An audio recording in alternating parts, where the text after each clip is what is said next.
ঈদ মোবারক সবাইকে। ঈদের দ্বিতীয় দিন আবারও দুপুরে খাওয়া দাওয়া শেষ করে একটু বেরিয়ে পড়লাম সাজুগুজু করে, কারণ ঈদের ড্রেস তো এখনও শেষ হয়নি পরা। সো সবাই মিলে আর কি যাচ্ছিলাম।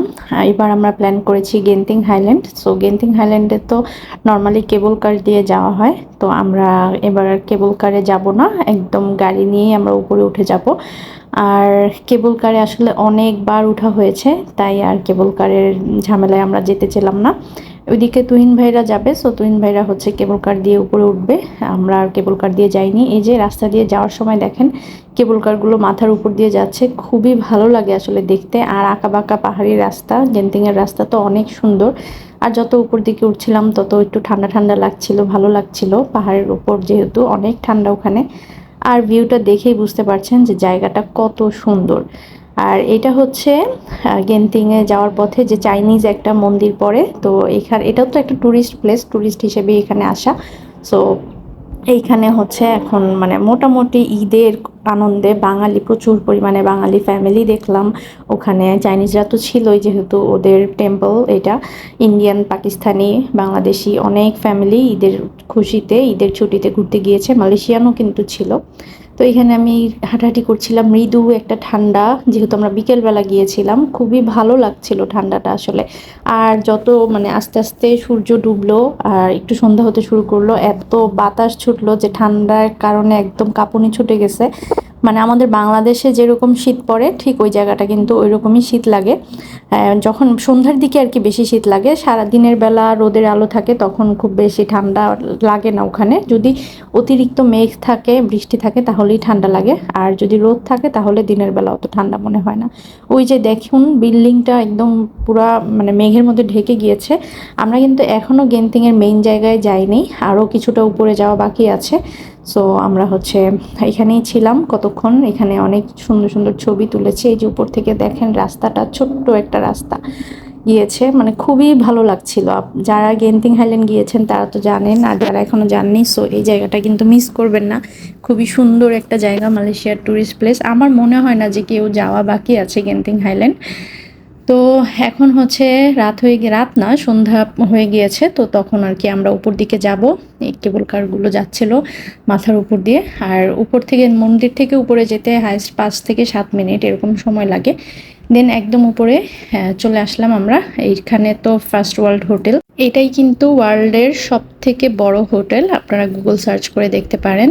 এই যে দেখুন মেঘগুলো বাতাসে এত দ্রুত দৌড়াচ্ছিল, মানে কি পরিমাণ ঠান্ডা বাতাস যে ছিল। আমরা শল নিয়ে গিয়েছিলাম, আয়াতের জন্য জ্যাকেট, সব কিছু আমরা নিয়েই বের হয়েছি, যে জানি ওখানে রাত হলে একটু ঠান্ডা লাগতে পারে।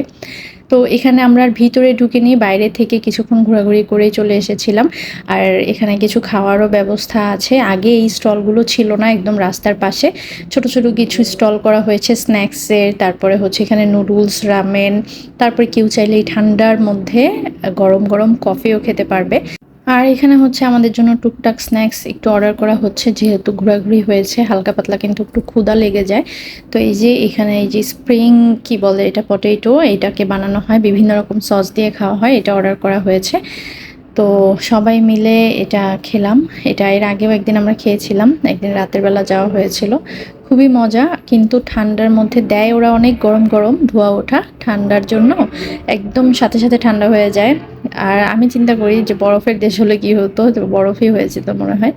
তো যাই হোক, মালয়েশিয়ার এই জায়গা আর ক্যামেরুন হাইল্যান্ড, এই দুইটা জায়গাতে সারা বছর ঠান্ডা থাকে, কখনো গরম ফিল হয় না। তো যাদের গরমে অনেক বেশি কষ্ট হয় তারা ওখানে গিয়ে থাকতে পারে, চাইলে ওখানে কাজ করতে পারে। গেন্টিং হাইল্যান্ড থেকে ক্যামেরুন হাইল্যান্ডটা বেশি সুন্দর। আর গেন্টিং হাইল্যান্ড হচ্ছে দিনে দিনে গিয়েই কিন্তু ঘুরে আসা যায়। ঠান্ডায় অবস্থা খারাপ হয়ে যাইতেছে। 18 ডিগ্রি সেলসিয়াস দেখাচ্ছি, এই যে 18 ডিগ্রি সেলসিয়াস। যদিও বাংলাদেশে এখানে আসলে আমরা বাংলাদেশের যে শীতটা সেটা ফিল করতে পারি। প্রচুর বাতাস থাকে, বাতাসের কারণে অনেক বেশি ঠান্ডা লাগে। আমার চুল টুলের অবস্থা খুবই খারাপ হয়ে গেছে, যে একদম বাতাসে এত পরিমাণ বাতাস ছিল। তো যেহেতু গেন্টিংয়ে আসছি, উপরে না উঠলে কীভাবে, আমরা তো একদম গাড়িতেই উঠেছি। আর এখানে যে শপটা দিয়েছে, এই যে এটার মধ্যেই হচ্ছে টুকটাক আর কি স্ন্যাক্সের ব্যবস্থা আছে ঠান্ডার মধ্যে একটু খাওয়ার জন্য।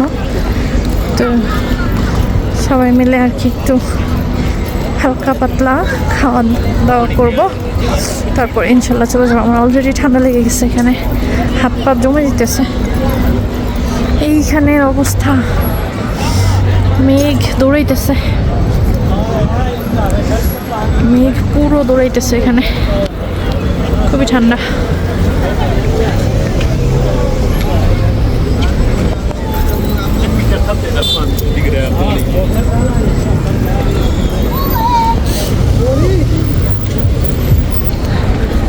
এই যে ক্যাফে মাউন্টেন টপ গার্ডেন।